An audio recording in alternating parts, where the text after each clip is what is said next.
반갑습니다. 네, 안녕하세요.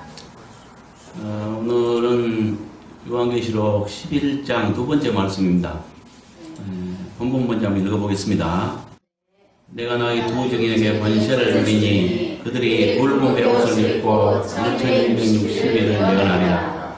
그들이 이 땅에 주 앞에 서 있는 두 가면과 두 촛대니 만일 누구든지 그들을 해하고자 하면 그들의 입에서 불이 나와서 그들의 원수를 삼켜버릴 것이요 누구든지 그들을 해하고자 하면 반드시 그와 같이 죽임을 당하리라.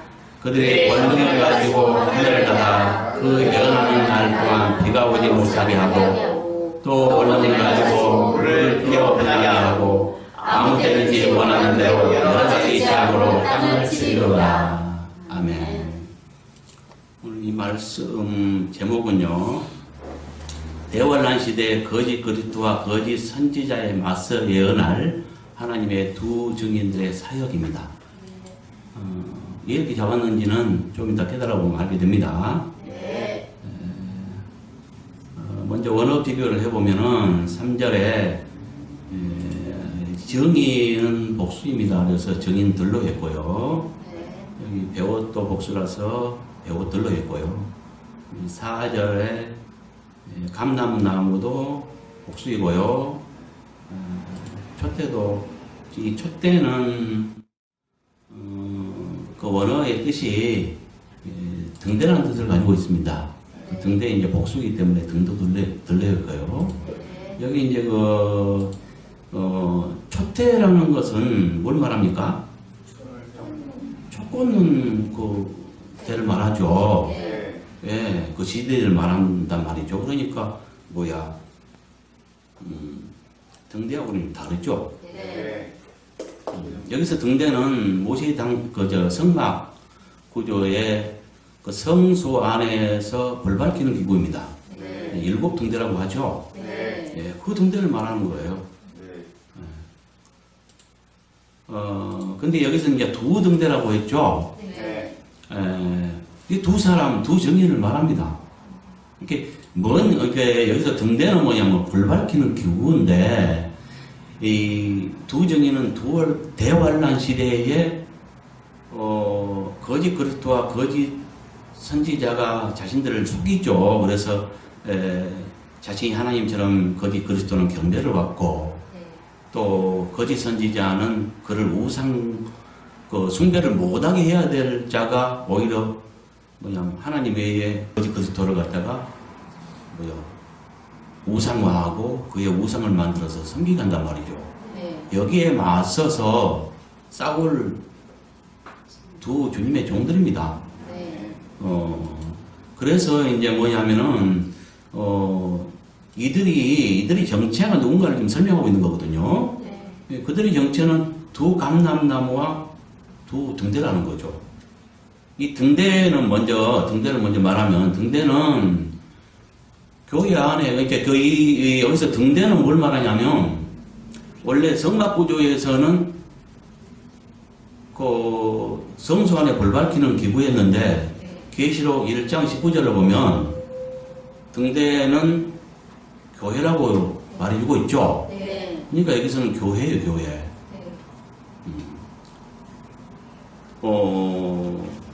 이 대환란 시대에는 어찌 되냐면은 처음 익은 열매들은 다, 그러니까 깨어있는 자들은 다 처음 익은 열매로 올라가 버려요, 하늘로. 남은 자들은 깨어있지 못한 자들이잖아요. 그러니까 그 시대에는 성도들이든 목자들이든 그러니까 처음 익은 열매에서 떨어진 자들이란 말이에요. 성도들이 자기 목자들을 갖다가 신임하겠어요? 그건 이미 증명이 되어버렸잖아요. 깨어있지 못한 자로 증명이 되었기 때문에 목장이 텅텅 빈답니다. 그거는 아모스서 8장인가? 8장입니까? 거기에서 말하고 있죠. 목장이 텅텅 빈다고. 그래서 목자들의 울음소리가 하늘을 찌른다는 그 말이 있잖아요.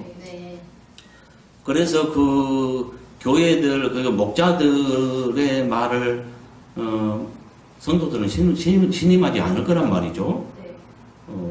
그런 시대예요. 그래서 교회들이 텅텅 비고 교회를 떠나고 이렇게 된단 말이죠. 그 시대에 그래서 하나님 편에 서서 두 거짓 인물들을 맞서서 싸우면서 예언할 하나님의 종들이죠. 이들이 정체가 이제 뭐고 이들이 할 일이 뭔가 이것을 지금 알려주고 있는 겁니다. 이렇게 등대는 교회들이라고 말할 수 있고요. 그 다음에 감람나무는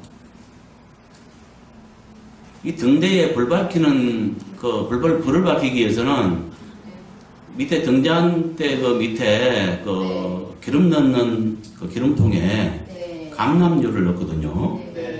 네, 이 감람유는 감람나무 열매를 빻아서 만든 그저 기름장, 그 짱 기름이거든요. 그러니까 뭐겠어요? 이 감람나무는 결과적으로 뭐 기름을 내는 역할을 하겠죠. 그러니까 뭐냐면 이 두 증인이 정체와 그들이 할 일 이것들을 지금 말하고 있네요. 그 다음에 5절 보면은 원수는 복수이기 때문에 원수들로 했고요. 삼켜버릴 것이요. 이것은 미래 시절 표현되어 있죠. 이것은 현재 시제입니다. 그래서 이제 삼키며 이렇게 했고요. 죽임을 당하리라. 이것도 이제 미래 시절 표현되어 있는데 과거 시제입니다. 그래서 죽임 당하였더라 이렇게 한 것입니다. 어떻게 보면 죽임 당하리라 이 말이 맞는 것 같지만 이건 미래의 일입니다. 앞으로 될 일입니다. 두 증인은 아직 나타나지 않았잖아요. 그러니까 미래의 일이기 때문에 당하리라 이게 맞는 것 같지만 왜 그러면 얘가 그 과거 시제가 더 원래라면 요한에게 앞으로 될 일을 갖다 환상으로 미리 맛보게 해준 겁니다. 그러니까 요한은 환상으로 장차될 일을 미리 본 다음에 그걸 간증한 것입니다. 그래서 이제 과거 시로 쓰인 거죠. 이해가죠? 예. 그러니까 이것은 정황상 앞으로 될 일이기 때문에 정황상 바꿔버린 거예요. 그러지만 어느 시제는 과거로 쓰였다는 거죠. 이것이 이제 그러니까 우리가 이건 어떤 상황이다. 요한은 나중 일을 미리 맛보기로 보고 미리 보고 간증한 것이다. 이렇게 이해한다면은 굳이 우리가 바꿀 필요가 없잖아요. 그렇죠? 6절에 다다는 여기도 과거 시제입니다. 다닥고고요. 그 예언을 하는 날 여기도 이제 복수입니다. 그래서 날들로 바꿨고요. 물도 복수이기 때문에 물들로 바꿨습니다. 그 다음에 땅을 치리도다. 여기도 이제 과거 시제입니다. 그래서 치는 것이었더라. 이렇게 이제 개정을 했습니다. 여기는 그냥 건너뛰고요.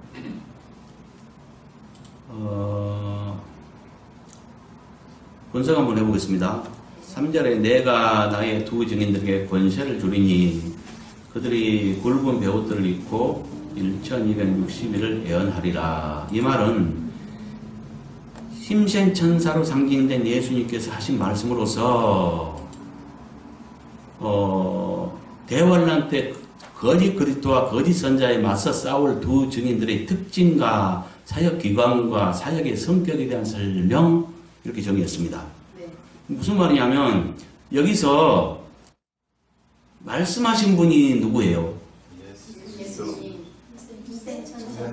예, 맞죠. 여기 말씀하신 분은 좀 10장부터 계속 이어집니다. 예, 11장에서는 말씀하신 분을 따로 누구라고 정체를 밝히지는 않지만 10장부터 계속 이어지고 있어요. 근데 이제 그걸 추적해 보면은 11장에서 말씀하신 분이 똑같습니다. 그러니까 10장에서 말씀하신 힘센 천사, 그 힘센 천사를 누구인지 우리가 깨달았죠. 예수 그리스도 이것이 확실합니다. 그것은 우리가 어떻게 알 수 있냐 하면요. 자, 10장 1절에 보니까, 힘센 처사가 구름을 입고 하늘에서 내려오는데 머리에 무지개가 있었죠. 네. 얼굴은 해갔고요. 그 발은 불기둥 같으며 했는데 이 모습도 예수님의 모습과 똑같았습니다. 네. 자세한 설명은 내가 지금 할 수가 없고요. 동영상을 보시기 바랍니다. 네. 그 다음에 그 손에 펴놓은 작은 두루마리가 있죠. 네. 이 작은 책을 들고 있었는데 이것이 이제 결정적인 이유가 됩니다. 네. 이 책은 계시록 5장에서 그 하나님의 오른손에 일곱인을 봉한 책이 있었죠. 네. 근데 그 봉인을 떼고 책을 펴서 비밀을 공개할 자격이 있는 자는 오직 이긴 자여야만 됩니다. 네. 이 천상천하에 아무도 없었는데 오직 예수 그리스도만 이긴 자의 자격을 얻어서 그 책을 취하여 가죠. 네. 그래서 5장 7절에 보면 어린 양이 책을 취하여 갑니다. 네. 이 어린 양이 누군지는 알잖아요. 네. 예수부터를 말합니다. 그래서 6장에 이제 7개 중에 6개를 떼고 8장 1절에 마지막 하나를 떼죠. 네. 그러면 이제 더 이상 봉한 책이 아니라 열린 책이 됐죠. 네. 그 열린 책을 지금 가지고 있는 거예요. 열린 책을 가진 자가 누구예요? 어린 양이고 또 5절에 보면 5장 5절에 보면 유다 지파에서 다윗의 뿌리라고 했죠. 다윗의 뿌리는 이제 그리스도를 말하는 거죠. 네. 예. 그분이 가져갔단 말이죠. 그래서 공개했죠. 네. 그러니까 이제 펴놓인 책이 됐는데 그 책을 가진 자가 누구냐? 그 자격 있는 자는 예수 그리스도 뿐이에요. 네. 근데 여기서 힘센 천사가 가지고 있잖아요. 네. 그러니까 힘센 천사는 예수 그리스도를 상징한다는 거죠. 네. 그렇죠? 네. 그리고 이제 또 보면은 5절에 보면은 이 힘센 천사가 하나님 앞에 맹세를 해요. 네. 맹세를 하는데 뭔 내용이냐면 맹세 내용이 7째 천사가 소리내는 날 하나님의 뜻이 이루어진대요. 네. 그러니까 하나님의 뜻과 관계된 것을 말하거든요. 완성. 그건 천사가 할 수가 없죠. 네. 예수님이 하셔야죠. 여기서도 밝혀지고요. 그 다음에 지금 여기서 말씀하신 분이 하늘에서 나는 음성이 있고요. 네. 여기서 하늘에서 나는 음성은 하나님 아버지의 음성을 말합니다. 네.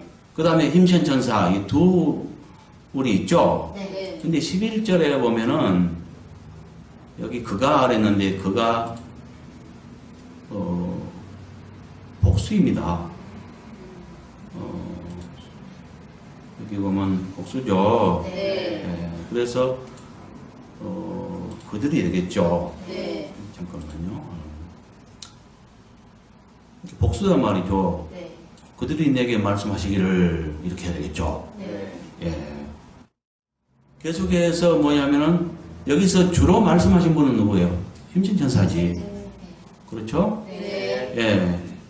그래서 이제 11장으로 와서 계속적으로 힘센 천사가 말씀을 하는데 3절에 보니까 내가 나의 두 증인에게 권세를 주리니라고 말하고 있어요. 네. 여기서 내가 나의 두 증인에게 권세를 준답니다. 누구의 두 증인입니까? 그렇죠. 하나님의 두 증인이고 예수 그리스도 두 증인이죠. 네. 그러니까 뭐요? 천사가 나의 두 증인에게 권세를 주니 이렇게 말하겠어요? 말이 안 되죠. 네. 그래서 이제 예수 그리스도를 상징한다는 것 네. 이것이 여기 명확하게 밝혀집니다. 네. 이해가죠? 네.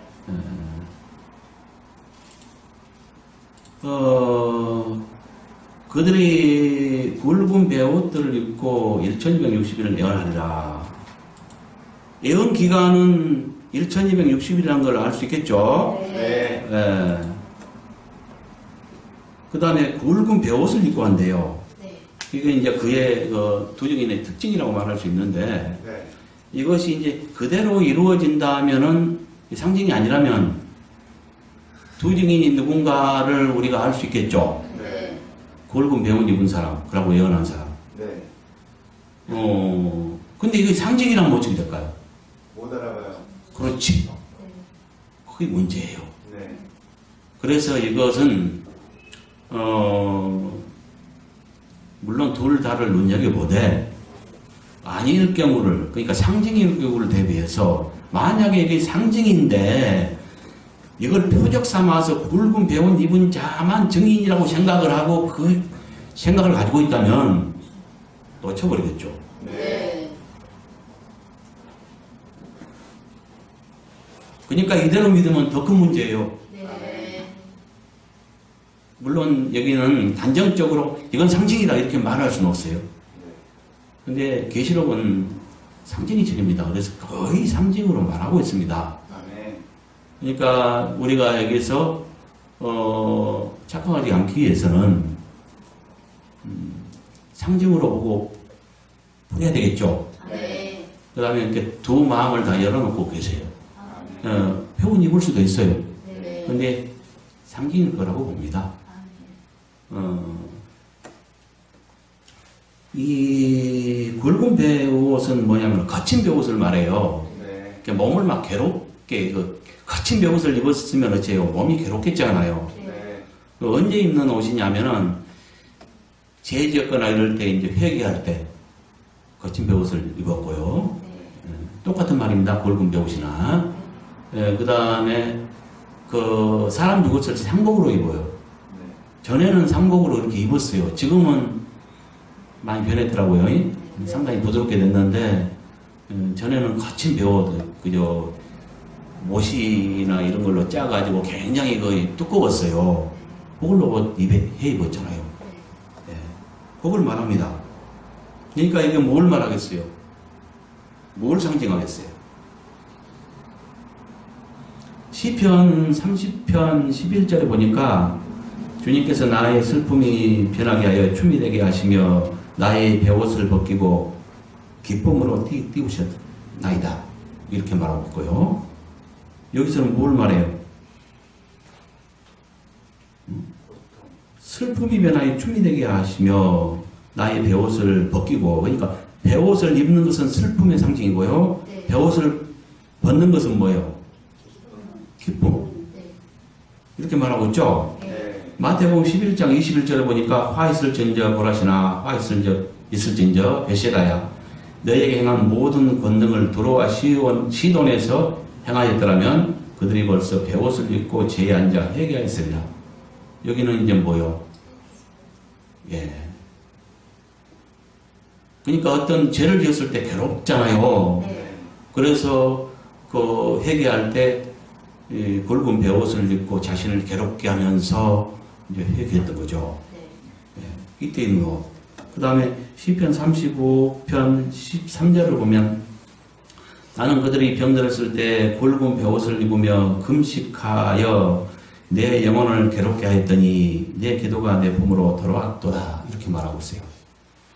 무슨 말인지 알겠죠? 네. 예. 자기가 병들었을 때 굵은 베옷을 입으며 금식하며 막 영혼을 괴롭게 했대요. 그때 입는 옷이라니까. 네. 그래서 굵은 그 베옷을 입고 예언한다는 것은 그 시대가 속이는 시대잖아요. 예, 정치도 통합되고 종교도 통합되고 해서 정치 그 세계 여러 나라를 42달 동안 다스리면서 자신이 하나님인 것처럼 속여서 경배를 받을 거짓 그리스도 그자와 또 종교인 중의 대표 그자는 거짓 그리스도인데 그자는 하나님만 하게 해야 되는데 그렇지 않고 그 거짓 그리스도를 우상화해 버리고 그를 위해서 그 우상을 만들게 하고요. 그 다음에 666 표를 만들게 해서 그 표가 없이는 아무 물건도 사거나 팔 수 없게 해요. 이런 속이는 시대예요. 근데 이 두 가지 이를 행한 자는 영원토록 불못에서 고통당한다는 경고를 하고 있잖아요, 하나님께서. 네. 그래서 하나님의 뜻에 맞춰서 이 두 정예는 거짓 두 인물에 맞서서 네. 2260일 동안 예언하면서 싸울 자입니다. 네. 그러면 우리가 무엇을 표적 삼아야 되겠어요? 두 증인을 표적 삼는데 네. 이렇게 두 증인을 분별하는데 어떤 표적이 있을 거 아니에요? 네. 배옷을 표적 삼지 말고 그건 좀 매우 위험합니다. 이게 상징일 경우는 배옷 입고 안 나타납니다. 네. 이게 꼭 상징이란 말은 아닙니다. 네. 네. 근데 상징일 경우는 낭패를 볼 수 있다는 거죠. 네. 그러니까 말씀을 기준 삼아야죠. 복음을 기준 삼아야죠. 네. 네가 할 일이 뭐냐? 이들에 맞서 싸워서 그들의 거짓을 드러내고 표받지 말고 그들에게 경배하지 말고 하나님만 경배하라 이것을 전파하지 않겠어요? 네. 그걸 기준 삼으라는 거죠. 아멘. 그것을 전할 자, 네. 그가 바로 하나님 편에 선 두 증인입니다. 아멘. 계시록 14장 6절부터 7절을 보면은 또 보니 다른 천사가 공중에 날아가는데 땅에 거주하는 자들 곧 모든 민족과 종족과 방언과 백성에게 전할 영원한 복음을 가졌더라. 그가 큰 음성으로 이르되 하나님을 두려워하며 그에게 영광을 돌리라. 이는 그의 심판의 시간이 이르렀음이니 하늘과 땅과 바다와 물들의 근원을 만드신 이를 경배하라 하더라. 이게 뭐냐면 대환란 시대에 전해질 영원한 복음입니다. 그 시대에 전해질 복음을 영원한 복음이라고 하고요. 그 영원한 복음 내용은 뭐냐? 하나님만 경배하라입니다. 네. 왜 그 시대에 그 복음을 전하냐? 속이는 자들이 있기 때문에. 그래서 거기에 속으면 영원히 불못의 고통을 받게 돼요. 그 시대에는 그러니까 지금의 예배 방법으로는 구원을 얻지 못하는 거예요. 날마다 교회에서 아주 눌러붙어 살고요. 평생을 그러니까 밤이고 낮이고 기도를 해야 되고 재산을 다 갖다 바치고 해도 그것까지 구원 얻지 못해요. 하나님이 정하신 말씀을 지켜야 되는 거예요. 경배하지 말고 표받지 말라는 거예요. 이거 둘로 딱 나눠집니다. 그거 받으면 축적인 거예요. 불탄. 이해하시죠? 뭔 말인지? 이것을 표적 삼아야 된다는 거죠. 그래서 그리고 그들은 뭐요? 하나님 앞에 서는 두 감람나무들과 두 등대들이니 이렇게 말했죠. 이것은 대환란 시대 어두운 세상에 참빛을 비출 사역자라는 것. 그 다음에 이제 그러니까 이들은 뭐요? 참 교회에 기름 공급하는 자. 아멘. 기름은 성령으로 비유되죠. 그래서 불 밝히는 자. 이렇게 말할 수 있습니다. 그래서 그들은 이 땅에 주 앞에 서 있는 두 감람나무들과 두 등대등이 이 말은 하나님의 두 증인들이 정체만을 말하지 않고요. 정체를 말하는데 이걸 풀어보면 할 일과 관계 있습니다. 그렇죠? 정체로서 이렇게 할까요? 정체로서 그 속에 감추인 그들이 할 일에 대한 설명, 상징적 설명. 이게 없겠네요. 그 다음에 만일 누구든지 그들을 해하고자 하면 그들의 입에서 불이 나와서 그들의 원수들을 삼키며 누구든지 그들을 해하고자 하면 반드시 이와 같이 죽임을 당하리라 했어요. 이 말은 하나님의 특별 보호를 받는 두 증인들을 해치려는 자들이 어떤 재앙을 당하게 될 것인가에 대한 설명이죠. 어떤 재앙을 당해요? 불이 나서 죽음을 당하고 그들의 입에서, 이렇게 두 증인의 입에서 불이 나온대요. 네. 그래서 그들의 원수들을 삼키며 누구든지 해하고자 하면 이같이 죽임을 당한대요. 이걸 한번 상상해 보세요. 이것이 실제로 이루어질까요? 아니요. 그럴 것 같지는 않죠. 네. 불같은 능력을 행하는 과거의 그 선지자들이나 네. 그 다음에 예수님까지도 네. 죽은 자를 살리고 썩은 냄새나는 자를 살리기도 했지만, 그리고 홍해를 가르기도 했고요. 네. 했지만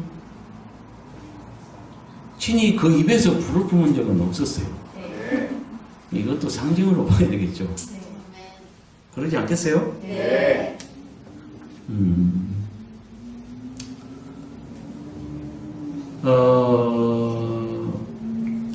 이거를 예로 우리가 들면은 이해가 갈까 모르겠어요. 사도행전 5장 한번 찾아볼까요? 사도행전 5장 1절부터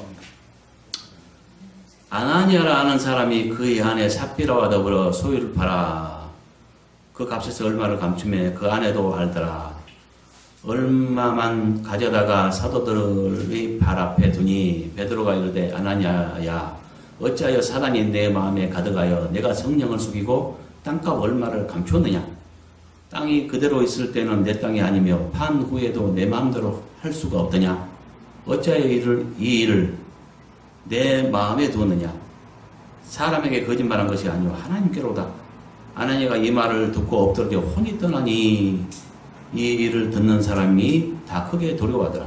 젊은 사람들이 일어나 시신을 쌓아서 메고 나가 장사하니라. 뭡니까? 이때 이제 사도들에 의해서 어떤 표적이 나타나고 하니까 이제 그 사람들이 두려워하면서 하나님의 살아계심을 깨닫고 그 교회가 물질을 통용하면서 재산이 있는 자는 갖다가 막 바쳤어요. 그러니까 재산을 팔아서 갖다 바치고 그 소유를 공유하고 이러니까 이제 아나니아도 차라리 하지 말든지, 응? 아니면 솔직하게 재산을 팔아서 내 거니까 내 마음대로 할 수 있잖아요. 뭐 절반 가져왔습니다. 아니면 일부 가져왔습니다. 이렇게 솔직하게 하면 되는데 속였어요. 그래서 팔아서 다 낸 척 하면서 감추고 감춰놓고 일부만 낸 거예요. 이것이 베드로 사도가 말하기를 이것은 성령을 속인 것이다 하면서 이걸 드러내면서 책망할 때 그 책망을 들은 아나니아가 혼이 떠나갔습니다. 죽었어요. 또 7절 보니까 3시간쯤 지나 그의 아내가 이 일은 일어난지를 모르고 들어왔어요. 그래서 베드로가 또 물어보니까 땅값이 그것뿐이래요. 또 속이고 있는 거야. 그러니까 베드로가 너희가 어찌 함께 꾀하여 주의 영을 시험하려 하느냐 하면서 내 남편을 장사하고 오는 사람들이 발이 문 앞에 이르렀으니 또 너를 메어 나가리라 하니 또 혼이 떠나가요. 얼마나 놀랍습니까? 베드로도 사람인데 그 말 한마디에 그대로 이루어지잖아요. 사람이 죽고 살잖아요. 이것이야말로 그 입에서 불이 났다고 말하겠습니다. 그러니까 입에서 불이 나서 사람들을 삼킨다. 그래서 누구든지 죽임을 당한다. 이렇게 불 같은 말씀이 나오겠죠. 불을 뭐 무슨 용처럼 불을 훅 뿜는 것이 아니라 불 같은 말씀을 상징하는 것이 아니겠는가. 그게 이치적으로 맞을 것입니다. 좀 이해가 갑니까? 예, 감사합니다. 그래서 무슨 말인지 알겠죠? 그러니까 뭐냐면은 이들은 사역기간 1260일 동안은 누구도 건드리지 못합니다. 하나님의 일을 위해서 1260일 정한 기간에는 절대 죽지 않아요. 죽지 죽지 않도록 그들에게 이렇게 특별 보호하실 방법으로서 이 두 증인에게 어마어마한 권세를 줬습니다. 근데 이는 이 둘은 뭡니까? 그 사역의 주된 사역이 뭡니까? 예언 사역입니다. 네. 입에 말로 네. 장래일을 말하고 예언하고 그 하나님 면에 선 하나님의 백성들을 갖다가 속지 않도록 깨우치고 인도하고 이 역할을 한단 말이죠. 네. 예. 그러니까 그 입에서 불이 나온다는 것도 불 같은 말씀이 아니겠는가? 그렇지 않겠어요? 네. 그 다음에 그들이 권능을 가지고 하늘을 닫았고 그 예언하는 날들 동안 비가 오지 못하게 하고 또 권능을 가지고 물들을 피로 변하게 하고 아무 때든지 원하는 대로 여러 가지 재앙으로 땅을 치는 것이었더라. 이것은 사역 기간 동안 하나님의 특별 보호를 받는 두 증인들이 가진 권세가 얼마나 큰가에 대한 상징적 설명이에요. 네. 근데 이것은 이 말만 가지고는 모든 걸 담지 못했습니다. 네. 여기 보면은 두 가지가 있습니다. 감춰져 있는 것이. 지금 보시면요. 권능을 가지고 하늘을 닫아서 예언하는 날 동안, 그러니까 1260일 동안 비가 오지 못하게 한대요. 3년 반 동안 비가 오지 못하게 한대요. 네.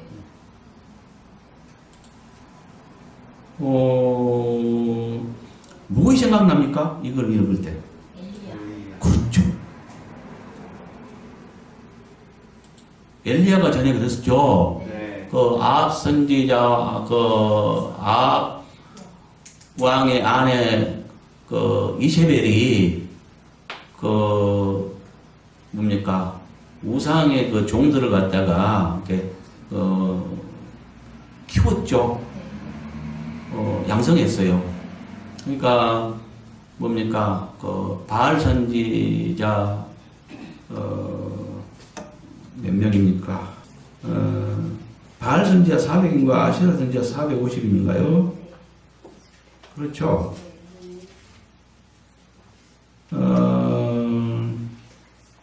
아합 시대에 그 우상이 가득할 때 엘리야 선지자가 하늘을 닫아 3년 반 동안 비가 오지 못하게 했었죠. 네. 이것과 똑같죠. 그 다음에 또 한 가지가 있죠. 응? 밑에 권능을 가지고 물들을 피로 변하게 한대요. 그래서 아무 때든지 원하는 대로 여러 가지 재앙으로 땅을 친대요. 이건 무엇이 생각나요? 모세. 그렇죠.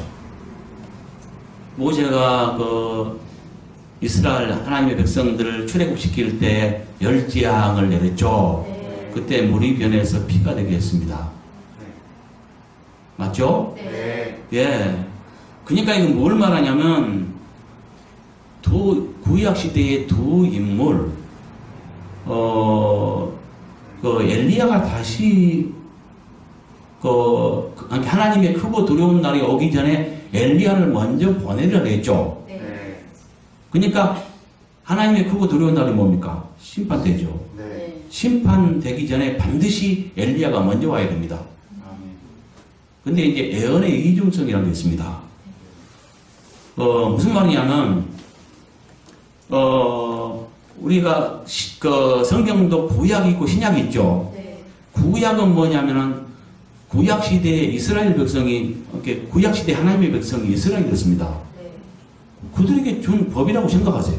네. 신약은 뭐냐면은 그들이 열매를 맺지 못함으로 다시 이제 이방의 기회가 주어졌고 지금은 아무든지 헬라인이나 유대인이나 믿는 자들의 시대죠. 네. 그러니까 민족적으로 구약 시대에는 이스라엘 민족 한 민족을 택해서 하나님 나라 삼았지만 신약 시대는 이제 누구든지 믿는 자 시대가 됐습니다. 네. 그래서 그 심판 전에 엘리야가 먼저 올 것이라는 그 예언을, 그 약속을 이스라엘도 기다리고 있었어요. 네. 그들에게도 이루어졌습니다. 네. 어떻게 이루어졌냐면 세례 요한을 통해 이루어졌습니다. 아멘. 그러니까 약속을 심판 전에 반드시 그 엘리야가 먼저 와야 된다. 이 약속을 줬기 때문에 그들은 그 약속을 붙잡고 있었거든요. 그래서 이제 예수께서 그들이 기다리는 메시아였잖아요. 메시아 전에 누구예요? 메시아 전에 요한이 와야 된다는 거죠. 그들의 생각에는. 그래서 이걸 물었을 때 엘리야가 왔을 때 임으로 되어야겠다. 라고 말하잖아요. 응? 성경을 찾아보면요. 말라기서 4장 5절에 보면 보라 여호와의 크고 두려운 날이 이르기 전에 내가 선지자 엘리야를 너에게 보내리니 이라고 말하고 있어요. 그러니까 심판 전에 반드시 엘리야가 와야 됩니다. 그래서 마태복음 또 11장 13절 14절 보면은 모든 선지자와 율법이 예언한 것은 요한까지니 만일 너희가 전개받을진대 오리라는 엘리야가 곧 이 사람이니라. 이건 뭘 말하면 요한을 가리킨 겁니다. 오리라는 엘리야, 그러니까 엘리야를 먼저 보내겠다 했는데 실제로 그래서 모든 그 이스라엘 사람들은 과거에 엘리야가 하늘 올라갔던 그 엘리야가 다시 올 줄 알았어요. 근데 그가 온 것이 아니라 요한이 와서 엘리야의 심령으로 외쳤던 것입니다. 그러니까 하나님의 비밀이 어떻게 이루느냐 여기서 알 수 있죠. 꼭 말한 대로 그가 온 것이 아니라 엘리야가 먼저 온다 했는데 엘리야 대신 요한이 왔고 그 세례요한을 말합니다. 세례인 요한이 엘리야의 심령으로 외쳤던 것입니다. 이렇게 이룬 거예요. 그러니까 비밀스럽게 이루어지죠. 그래서 하나님의 인도를 받지 않으면 낭패를 당하는 거예요. 보고도 못 보는 거예요.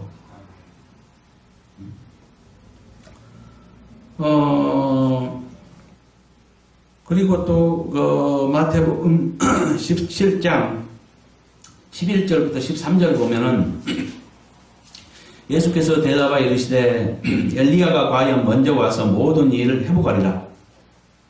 내가 너희에게 말하노니 엘리야가 이미 왔으되 사람들이 알지 못하고 임으로 대하였도다. 인자도 이와 같이 그들에게 고난을 받으라 하시니 그제서야 제자들이 예수께서 말씀하신 것이 세례 요한인 줄을 깨달으니라. 이렇게 말하죠. 분명하죠. 이와 같이 비밀스럽게 이룬다는 거죠. 그러면 이제 예언의 이중성이 있다 그랬죠. 그러니까 하나님의 백성도 두 종류인 거야. 구약 시대의 하나님의 백성은 이스라엘이 있어요. 그들에게 약속을 줬습니다. 그러니까 그들도 그걸 기다렸고 그들에게도 비밀스럽게 이루어졌죠. 그런데 지금은 뭐요? 신약 시대에 이방인들에게 또 기회가 주어졌습니다. 이방인들에게도 이스라엘이 심판받았듯이 그래서 종말을 보였듯이 이방인도 그와 같은 일이 남아있어요. 그러면 이제 예수께서 왕권을 가지고 다시 오실 때 오시기 전에 반드시 이루어질 일이 있어요. 그것이 뭐냐? 엘리야가 다시 와야 합니다. 그렇겠죠? 근데 그 엘리야가 어떻게 오느냐? 두 증인으로 온다는 거죠. 이제 이해갑니까? 그러니까 여기 이제 표적이 두 개가 있죠. 이제 뭐랄까, 어떤 이 본문을 읽을 때, 6절을 읽을 때, 두 증인이 하는 일이 구약의 두 인물, 곧 엘리야가 했던 이적과 모세가 행했던 이적, 이 두 가지와 똑같다는 거죠. 이것들은 뭘 말하냐? 두 증인은 엘리야의 심령과 모세의 심령으로 와서 애칠 자들을 말합니다. 이게 갑니까? 굉장히 어려운 부분이에요, 이게. 그래서 방금 말씀드린 것은 모세와 엘리야의 심령으로 와서 애칠 두 증인들의 사역에 관한 비밀들을 말했고요. 그 다음에 이제 변화산에서 있었던 사건 속의 감추인 예언 성취. 이걸 통해서도 우리가 또 이 두 증인들에 대해서 이해하는 데 도움이 됩니다. 네. 마태복음 16장 27절, 28절을 보면은 인자가 아버지 영광으로 그 천사들과 함께 오리니 그때 각 사람이 행한 대로 갚으리라. 너희에게 이르노니 여기 서 있는 사람 중에 죽기 전에 인자가 그 왕권을 가지고 오는 것을 볼 자들이 있느니라 그랬어요. 네. 그 제자들에게 예수님께서 내가 죽기 전에 왕권을 가지고 온 것을 볼 자가 있다. 그럼 이루어져야죠. 네. 그러면 그 제자들 다 죽기 전에 예수님 왔어야 합니다. 네. 그렇지 않으면 거짓말한 거예요. 그렇죠? 네. 근데 이것이 이루어졌다니까요. 예수님은 돌아가셨고 제자들은 이미 죽었고 했는데 이루어졌다니까요. 어떻게 이루어졌냐면 그 말씀하신 이후에 10시에 후에 변화산 사건이 있었습니다. 네. 내가 죽기 전에 내가 왕권을 가지고 온 것을 볼 자가 있다.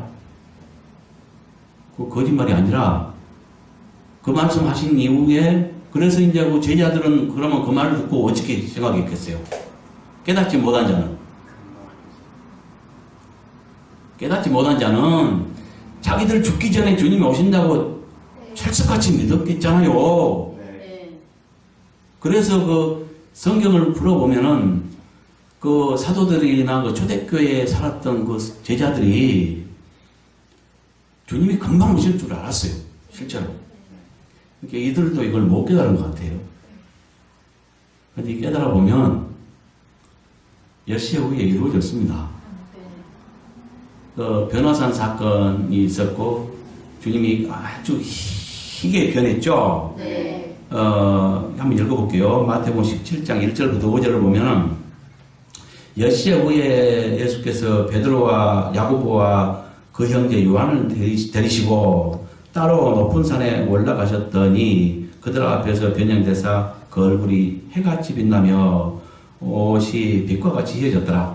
그때 모세와 엘리야가 예수와 더불어 말하는 것이 그들에게 보이거늘 베드로가 예수께 여쭈어 이르되 주여 우리가 여기 있는 것이 좋사오니 만일 주께서 원하시면 내가 여기서 초막 셋을 짓되 하나는 주를 위하여 하나는 모세를 위하여 하나는 엘리야를 위하여 하리이다. 말할 때 호련히 빛난 구름이 그들을 덮으며 구름 속에서 소리가 나서 이르시되 이는 내 사랑하는 아들이요 내 기뻐하는 자니 너희는 그의 말을 들으라 하시니라. 이 말씀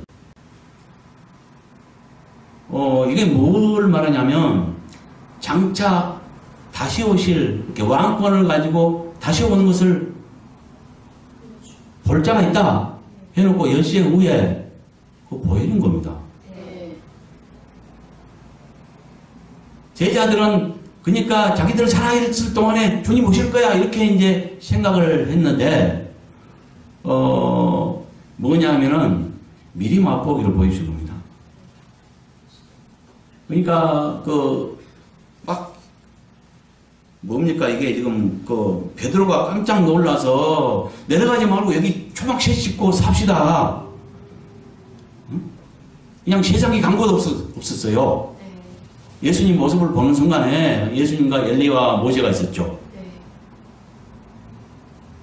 예수님 앞에 모세와 엘리야가 있었다니까요. 네. 그 모습을 보고 혼이 나갔어요. 자기도 모르는 말을 행설수를 하면서 그냥 세상 내려가지 말고요. 여가 좋사오니 초막 셋 짓고 살아요. 그 정도로 반했다니까요. 그 모습이 아주 흰 모습으로 변했어요. 그러니까 뭘 말하냐면 왕권 가지고 세상에 다시 오실 주님을 그것은 뭐예요? 부활의 몸입니다. 그 부활의 몸으로 부활체로 변한 그 모습을 미리 맛보기로 보여줘 버린 거예요. 네. 그럼 이루어졌죠. 네. 실제로 이루어진 게 아니라 미리 맛보기로 보여줬다니까. 그 모습을 미리 보여줬어요. 아마도 제자들도 이것을 못 깨달은 것 같아요. 그러니까 자기들 살아있을 동안에 주님이 금방 오실 줄 알고 하늘 쳐다보고 그러고 기다렸죠. 그렇죠? 네. 뭐 깨달은 자도 있을랑은 모르겠는데 그래서 여기에서 지금 함께 같이 지금 이게 누가 나타났어요? 예수님과 함께 모세와 엘리야가 나타났잖아요. 네. 이 두 인물. 예, 주님이 지금 여기 뭘 말했습니까?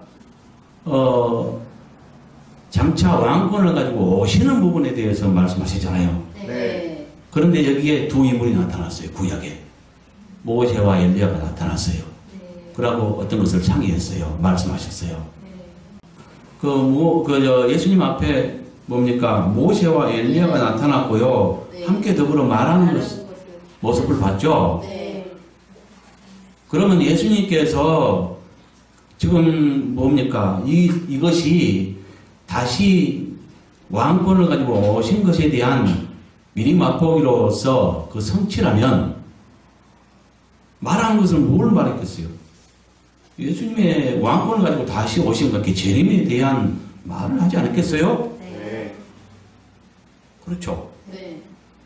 이제 베드로가 그냥 혼이 나가서 초막셋을 짓겠다고 했는데 그러니까 동등시 해줬어요. 셋을. 하늘에서 소리가 나서 깨닫게 하죠. 네. 너는 저의 말을 들으라. 그러니까 하나님의 아들 예수 그리스도의 말을 들으라. 그분을 중심 삼으라는 이야기라고 보면 됩니다. 네. 그러면 여기에서 그 예수님의 재림과 관계된 뭡니까? 그 왕권을 가지고 오시는 것에 대한 예언의 성취로서 미리 맛보기라면 이 두 인물은 여기에 관계 있겠죠. 네. 그 두 인물이 모세와 엘리야입니다. 네.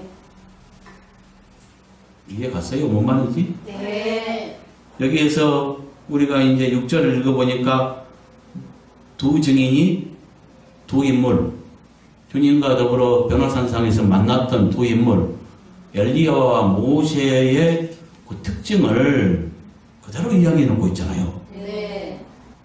이렇게 엘리야가 크고 두려운 날이 오기 전에 심판 전에 엘리야가 먼저 올 것이다 했는데 구약 시대는 세례 요한을 통해서 이루어졌고 이제 이방을 향해서는 주님이 오시기 전에 두 증인이 엘리야와 모세의 심령으로 와서 예치면서 그들이 행했던 비슷한 표적을 행하면서 1260일을 예언할 것입니다. 이해 갔습니까? 네. 너무 놀랍지 않습니까? 놀라워요. 그렇죠? 네. 예, 깨달았으면 됐어요. 그래서 이것들을 종합하면 뭘 말하냐? 대환란 시대의 거짓 그리스도와 거짓 선자에 맞서 예언할 하나님의 두 증인들의 사역에 대해서 말한다는 거죠. 이해갑니까? 네. 예, 여기까지 마치겠습니다.